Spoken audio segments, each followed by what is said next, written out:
ఈ రోజుల్లో చాలా మంది స్కిన్ రిలేటెడ్ ప్రాబ్లమ్స్ తోటి సఫర్ అవుతా ఉన్నారు. వాటిల్లో ముఖ్యంగా సోరియాసిస్ ఒకటి, ఎగ్జిమా ఒకటి. ఇవి రెండు మీకు స్టార్టింగ్ స్టేజ్ లో ఉన్నప్పుడు వీళ్ళు ఏం చేస్తారు అంటే మెడికల్ షాప్ దగ్గరికి వెళ్ళి అక్కడ వాళ్ళు ఇచ్చినవి వేసుకుంటారు. ప్రస్తుతానికి తగ్గుతుంది, మళ్ళీ రిపీట్ అవుతుంది అని చెప్పేసి డాక్టర్ ని కన్సల్ట్ అయితే మీ సివియారిటీని బట్టి కొంతమంది డాక్టర్స్ స్టిరాయిడ్స్ లాంటి medications and steroidal ointments prescribe చేస్తూ ఉంటారు. సో అవి వాడినప్పుడు మీకు మొత్తం క్లియర్ అయిపోతుంది. మళ్ళీ కొన్ని రోజుల తర్వాత మళ్ళీ రియాక్ట్ అవుతూ ఉంటుంది. అయితే ఇక్కడ ఇంకొక విషయం ఏంటి అని అంటే స్టిరాయిడ్ మందులు వాడటం కారణంగా ఎడిషనల్గా కొన్ని రకాల సైడ్ ఎఫెక్ట్స్ కూడా వస్తూ ఉన్నాయి. సో అందుకే చాలామంది ఈ సోరియాసిస్ని తగ్గించుకోవడానికి అండ్ ఎగ్జిమాని తగ్గించుకోవడానికి సప్లిమెంటేషన్ సైడ్ నుంచి ఏదైనా మంచి సప్లిమెంట్ ఉంటే చెప్పండి అని చెప్పేసి ఈ మధ్య కాలంలో నన్ను చాలామంది అడిగారు. అండ్ మెడికల్ షాప్లోకి ఉన్నప్పుడు కూడా చాలామంది సప్లిమెంట్స్ ఏమైనా ఉంటే ఇవ్వండి అని చెప్పేసి అడుగుతున్నారు. సో అయితే ప్రతి వీడియోలో నేను మీకు ఒక బేసిక్ థింగ్ ఒకటి చెప్తాను. అదేంటి అంటే మీకు ఏదైనా ఆరోగ్య సమస్య వచ్చినప్పుడు ఫస్ట్ మీరు చేయాల్సింది దాని యొక్క రూట్ కాస్ని తెలుసుకోవడానికి, డయాగ్నోసిస్ చేసుకోవడానికి ట్రై చేయండి. ఆ డయాగ్నోసిస్ అయిన దాన్ని బట్టి మీరు ట్రీట్మెంట్ తీసుకోండి. అప్పుడు మాత్రమే మీకు 100% రిజల్ట్ ఉంటుంది. ఆ వచ్చిన రిజల్ట్ కూడా మీకు పర్మనెంట్గా ఉంటుంది అని చెప్పేసి చెప్తా ఉంటాను. ఇక్కడ ఈ కేసుల్లో వచ్చేసరికి అంటే సోరియాసిస్లో కానీ ఎగ్జిమాలో కానీ మీకు రూట్ కాస్ అనేది న్యూట్రిషనల్ డెఫిషియన్సీ కాదు. కాబట్టి మీకు సప్లిమెంటేషన్ సైడ్ నుంచి ఎటువంటి ఉపయోగం అయితే ఉండదు. మీరు ఏ సప్లిమెంటేషన్ వాడినా కానీ ఆ డెఫిషియన్సీని రీప్లేస్ చేస్తుంది, కానీ దీన్ని తగ్గించడానికి దానికి పవర్ ఉండదన్నమాట. మరి ఏం చేయాలి అని అంటే ఇక్కడ ఇది ఒక క్రానిక్ డిసీజ్ కాబట్టి దీనికి మనకి ఓన్లీ అల్లోపతిలో మెడికేషన్ మాత్రమే మనం వాడుకోవాలి.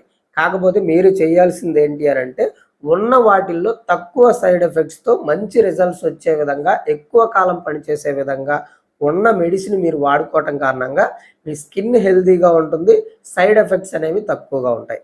సో ఇక్కడ సోరియాసిస్ అండ్ ఎగ్జిమాతో బాధపడే వాళ్ళకి ఇప్పుడు వచ్చిన ఒక ఆర్టికల్ అనేది చాలా ఇంట్రెస్టింగ్ గుడ్ న్యూస్ అని చెప్పొచ్చు. ఎందుకు అనంటే కొత్తగా ఒక డ్రగ్ వచ్చింది. ఆ డ్రగ్ మన ఇండియాలో కూడా ఒక 6 నెలల్లో ఇండియన్ మెడికల్ మార్కెట్లో కూడా రాబోతుంది. ఇది అయితే స్టిరాయిడ్ కాదు కాబట్టి మిగతా మందులతోటి పోల్చుకుంటే ఇది చాలా తక్కువ సైడ్ ఎఫెక్ట్లతోటి ఎక్కువ రిజల్ట్ ఉన్నాయి అని చెప్పేసి క్లినికల్ ట్రయల్స్ అయితే చెప్తున్నాయి. అసలు ఇది ఏ విధంగా పనిచేస్తుంది అని అంటే స్కిన్ ఇన్ఫ్లమేషన్ని ఒక కొత్త మెకానిజం ద్వారా టార్గెట్ చేసి ఆ ప్రాబ్లమ్ని తగ్గిస్తుంది అనమాట. అయితే ఇది మొన్న మామూలుగా అయితే ఇది ఒక 4-5 సంవత్సరాల నుంచి బయట దేశాల్లో చాలామంది ఈ సోరియాసిస్ ఎగ్జిమా ఉన్న వాళ్ళు వాడుకుంటున్నారు. కానీ మన ఇండియాకి రావడానికి మొన్నే ఆర్టికల్ వచ్చింది. ఏమని అంటే మొన్న ఆగస్టు 18వ తారీఖు 2026 సంవత్సరంన, అంటే మొన్న ఒక 4 రోజులైంది, మన ఇండియా నుంచి మొట్టమొదటిసారిగా ఆప్టిమస్ ఫార్మా కంపెనీకి DCGI నుంచి ఈ యొక్క కొత్త మెడిసిన్ ని తయారు చేయడానికి, మార్కెటింగ్ చేసుకోవడానికి అప్రూవల్ అయితే వచ్చింది. అదే రేస్లో డాక్టర్ రెడ్డిస్ కంపెనీ కూడా ఉన్నట్టు మనకి తెలుస్తుంది అనమాట. అయితే ఇక్కడ మనకి ఒక విషయం తెలుసుకోండి, ఈ క్రీము ఎలా పనిచేస్తుంది అండ్ ఎవరికి పనిచేస్తుంది, దీనివల్ల వచ్చే సైడ్ ఎఫెక్ట్స్ ఏంటి, సోరియాసిస్ కి నిజంగా ఎఫెక్టివ్ గా పనిచేస్తుందా, స్టిరాయిడ్ క్రీములతో పోలిస్తే దీని యొక్క ప్రత్యేకత ఏమిటి అనే కంప్లీట్ డీటెయిల్స్ సైంటిఫిక్ ఎవిడెన్స్ ఆధారంగా తెలుసుకోవాలి అనుకుంటే ఈ వీడియో చివరి వరకు చూసి అన్ని విషయాలు తెలుసుకోండి. Hi, this is Veerabrahmam, consultant pharmacist B pharmacy. Welcome back to our channel pharma and health YouTube channel. మీలో ఎవరికైనా ఏదైనా సమస్య ఉండి నాతో మాట్లాడాలి అనుకుంటే కాల్ మీ ఫోర్ యాప్లో నుంచి కానీ, లేదంటే కన్సల్టేషన్ నెంబర్ ఉంది కదా, కన్సల్టేషన్ తీసుకొని కానీ కాల్ చేయండి. యాజ్ ఏ ఫార్మసిస్ట్గా నేను మీకు ఒక మంచి సజెషన్ అయితే ఇస్తాను. అండ్ వన్ మోర్ థింగ్, ఇలాంటి విషయాలు మీరు ఏదైనా ఫ్రీగా తెలుసుకోవాలి అనుకుంటే ప్రతి సండే రోజున మన ఛానల్లో ఉదయం 10 గంటలకి నేను లైవ్కి వస్తాను. మీ డౌట్స్ ఏమైనా ఉన్నా సరే అక్కడ లైవ్లో డైరెక్ట్గా నాతో మాట్లాడి నన్ను అడిగి తెలుసుకోవచ్చు ఫ్రీగా. అయితే ఇక్కడ మనం డైరెక్ట్గా ఈ క్రీమ్ ఎలా పనిచేస్తుంది ఏంటి అనేది తెలుసుకునే ముందు అసలు సోరియాసిస్ అంటే ఏమిటి అనేది సింపుల్గా ప్రతి ఒక్కరికి అర్థమయ్యే విధంగా చెప్తాను. మన శరీరం మొత్తానికి చర్మం అనేది ఒక గోడ లాంటిది అనమాట. సో ఈ చర్మంలో ప్రతిరోజు కూడా పాత కణాలు రిమూవ్ అయిపోయి కొత్త కణాలు వస్తూ ఉంటాయి. అయితే ఈ సోరియాసిస్ ఉన్న పర్సన్‌లో ఏమవుతుంది అంటే, శరీరంలో అతని యొక్క ఇమ్యూన్ సిస్టమ్ పొరపాటున ఎక్కువగా పనిచేసి, చర్మ కణాలకు మీరు త్వరగా కొత్త కణాలు తయారు చేయండి అని జెప్పేసి రాంగ్ సిగ్నల్స్‌ని పంపిస్తా ఉంటుంది. దాంతో ఏమవుద్ది అంటే చర్మ కణాలు వేగంగా ఉత్పత్తి అయిపోయి పేరుకుపోతాయి. దానివల్ల ఏమవుద్ది ఎర్రటి, తెల్లటి ఆ మచ్చలు ఫార్మ్ అవ్వటము, పొలుసులు, దురద వంటివి ప్రాబ్లమ్స్, మంట రావటము ఇలాంటి లక్షణాలైతే కనపడతాయి. కొన్నిసార్లు కొంతమందిలో చర్మం పగలటం కూడా జరుగుతుందనమాట.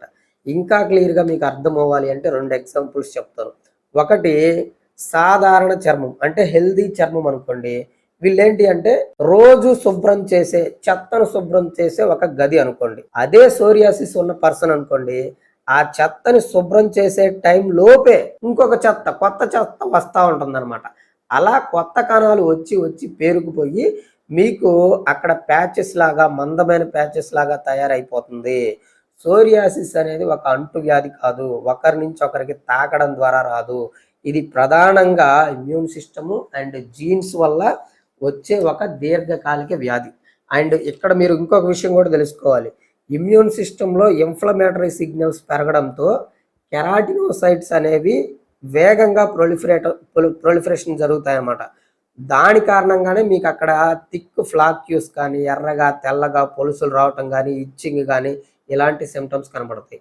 వీటిలో ముఖ్యంగా IL-23, IL-70 పాత్వే అనేది సోరియాసిస్‌లో వెరీ, వెరీ, వెరీ ఇంపార్టెంట్ అనమాట. అయితే ఇప్పుడు మనకి మార్కెట్‌లోకి రాబోతున్న ఇంకొక 6 నెలల్లో రాబోతున్న టాపినోరఫ్ 1% క్రీమ్ అనేది ఏ విధంగా పనిచేస్తుంది? ఏ విధంగా ఈ సోరియాసిస్‌ని తగ్గిస్తుంది అనంటే, మనకి బయటైతే అమెరికాలో వెట్మా అనే బ్రాండ్ నేమ్ తోటి FDA అప్రూవల్ వచ్చింది. బయట దేశాల్లో ఇది వాడుతున్నారు కూడా. ఇది అసలు ఏ విధంగా పనిచేస్తుంది అంటే, ఇది నాన్ స్టెరాయిడల్ టాపికల్ క్రీమ్ కాబట్టి AHR అంటే ఎరైల్ హైడ్రోకార్బన్ రిసెప్టార్ మాడ్యులేటర్ గా పనిచేస్తుంది. అండ్ స్కిన్ బ్యారియర్ ఫంక్షన్ ని రెగ్యులేట్ చేయడంలో మెయిన్ రోల్ ప్లే చేస్తుంది. దీనివల్ల మీకు 4 రకాల అడ్వాంటేజెస్ ఉంటాయి. అవేంటో తెలుసా? ప్రో ఇన్ఫ్లమేటరీ సైటోకైనిన్స్‌ని తగ్గించడంలో సహాయపడుతుంది. IL-17, IL-23 రిలేటెడ్ ఇన్ఫ్లమేటరీ సిగ్నల్స్‌ని తగ్గించడంలో కూడా ఇది ప్రభావితం చేస్తుంది. ఇందాక చెప్పాను నేను సోరియాసిస్‌లో అవి ఎక్కువ రోల్ ప్లే చేస్తాయని. వాటిని తగ్గించడంలో ఇది పనిచేస్తుందనమాట. తర్వాత ఫిలాగ్రిన్, లోరిక్రిన్ వంటి స్కిన్ బ్యారియర్ ప్రోటీన్స్‌ను కూడా నార్మలైజ్ చేయడంలో సహాయపడుతుంది. అండ్ నేను చాలా వీడియోస్‌లో చెప్తా ఉంటాను. ఆక్సిడేటివ్ స్ట్రెస్ వల్ల మీకు స్కిన్ డిసీజెస్ కూడా వచ్చే సమస్య ఉంటుంది అని చెప్పేసి. సో, ఈ టాపినోరఫ్ క్రీమ్ కూడా ఆక్సిడేటివ్ స్ట్రెస్‌ని తగ్గించడంలో కూడా చాలా చాలా హెల్ప్ చేస్తుందంట. కాబట్టి ఈ విధంగా పనిచేసి మీకు ఇది సోరియాసిస్‌ని, ఎగ్జిమాని తగ్గించడానికి ఉపయోగపడుతుంది. అయితే ఇక్కడ ఈ సోరియాసిస్‌లో అండ్ ఎగ్జిమాలో క్లినికల్ ట్రయల్స్‌లో ఏ విధంగా ఎవిడెన్స్ ఉంది అనేది మనం తెలుసుకుంటే, ఫేజ్ 1, ఫేజ్ 2 క్లినికల్ ట్రయల్స్‌లో మొత్తము 1025 మంది పాల్గొన్నారంట. ఆళ్ళల్లో 12 వారాల తర్వాత సుమారు 36-40% పీపుల్స్‌లో ప్రైమరీ ట్రీట్మెంట్ సక్సెస్ అయిందంట. అది బెనిఫిట్‌గా ఉందని చెప్పేసి క్లినికల్ ట్రయల్స్ ఫేజ్ 3కి కూడా వెళ్ళారు. అక్కడ 52 వారాలు టెస్ట్ చేశారు. 52 వారాలు టెస్ట్ చేసిన తర్వాత వాళ్ళల్లో 41% మందిలో కంప్లీట్‌గా సోరియాసిస్ అండ్ ఈ ఎగ్జిమా కూడా క్లియర్ అయిపోయింది అని చెప్పేసి ఫేజ్ 3 క్లినికల్ ట్రయల్స్‌లో తెలిసింది. ఇక్కడ ఇంకొక విషయము ఇంట్రెస్టింగ్ థింగ్ ఏంటి అంటే, పూర్తిగా క్లియర్ అయిన వాళ్ళల్లో ట్రీట్మెంట్ ఆపిన తర్వాత కొంతమందిలో సగటున సుమారు 130 రోజుల్లో మళ్ళీ డిసీజ్ రెమిషన్ అనేది కొనసాగుతుంది అని కూడా చెప్తున్నారు. సైడ్ ఎఫెక్ట్స్ విషయానికి వస్తే మిగతా వాటితోటి పోల్చుకుంటే స్టెరాయిడల్ క్రీమ్స్ తో కానీ స్టెరాయిడల్ మెడిసిన్స్ తోటి కానీ పోల్చుకుంటే ఇది నాన్ స్టెరాయిడ్ కాబట్టి దీనికి సైడ్ ఎఫెక్ట్స్ ఉండవు అని కాదు, ఉంటాయి. కానీ వాటితో కంపేర్ చేసుకుంటే కొంచెం తక్కువ ఉంటాయి. అవేంటి అని అంటే ఫొలికలైటిస్ ఒకటి, ఇరిటేషన్ ఒకటి, రెడ్నెస్ గా ఉండటం ఒకటి, అండ్ లైట్ గా హెడేక్ ఉండటము, అండ్ కొంతమందిలో కాంటాక్ట్ అర్టికేరియా లాంటివి ఉండటం అనేది సర్వసాధారణం. మరి దీని యొక్క డోసేజ్ ఏంటి? మనకి FDA ప్రిస్క్రైబ్ చేసిన ఇన్ఫర్మేషన్ ప్రకారం అయితే ఈ 1% క్రీమ్ని ఏదైతే ఎఫెక్టెడ్ ఏరియా ఉందో ఆ ఎఫెక్టెడ్ ఏరియా పైన థిన్ లేయర్ లాగా అప్లై చేయాలి. అప్లై చేసిన తర్వాత మీ చేతులు అనేది శుభ్రంగా వాష్ చేసుకోవాలి. ఇది గుర్తుపెట్టుకోండి, ఓరల్ మెడిసిన్ కాదండి, ఓన్లీ టాపికల్ క్రీమ్. అంటే మీకు ఏదైతే ఎఫెక్ట్ అయిన ఏరియా ఉంటుందో దాని మీద అప్లై చేసుకోవడానికి మాత్రమే మీకు కుదురుతుందనమాట.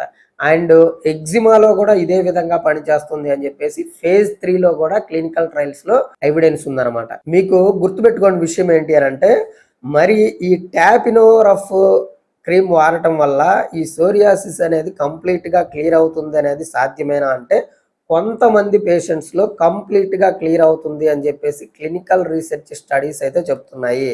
కానీ ఇక్కడ ఇంట్రెస్టింగ్ థింగ్ ఏంటి అంటే, ట్రీట్మెంట్ ఆపిన తర్వాత కొంతమందిలో రియాక్కర్ కూడా అవుతుంది కాబట్టి దానిని రెమిటివ్ ఎఫెక్టివ్గా చెప్తున్నాయి రీసెర్చ్లు. అయితే ఇక్కడ ప్రతి పేషెంట్లో ఇలాగే ఉంటుంది అని మనం చెప్పలేం. ఎందుకంటే సోరియాసిస్ అనేది ఒక క్రానిక్ డిసీజ్ కాబట్టి రీఅకరెన్స్ అనేది ఎప్పుడైనా ఉండొచ్చు. కాకపోతే మిగతా వాటితోటి పోల్చుకుంటే ఈ యొక్క క్రీమ్లో మనకి బెనిఫిట్ ఏంటి, అడ్వాంటేజ్ ఏంటి అని అంటే, ఇది స్టెరాయిడ్ కాదు కాబట్టి స్టెరాయిడ్ క్రీములతో పోల్చుకుంటే దీనికి అంత సైడ్ ఎఫెక్ట్స్ ఉండవు.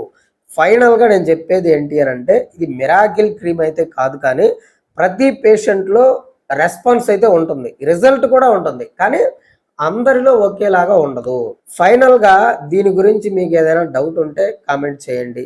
లేదా ఇలాంటి మెడిసిన్స్ గురించి, వాటి మెకానిజము, క్లినికల్ ట్రయల్స్, బెనిఫిట్స్ గురించి తెలుసుకోవాలి అనుకుంటే, సైంటిఫిక్ ఎవిడెన్స్ ఆధారాలతో తెలుసుకోవాలి అనుకుంటే మన ఛానల్ని సబ్స్క్రైబ్ చేసుకొని షేర్ చేయండి. అంతవరకు సెలవు. నేను మీ Veerabrahmam, consultant pharmacist, B pharmacy.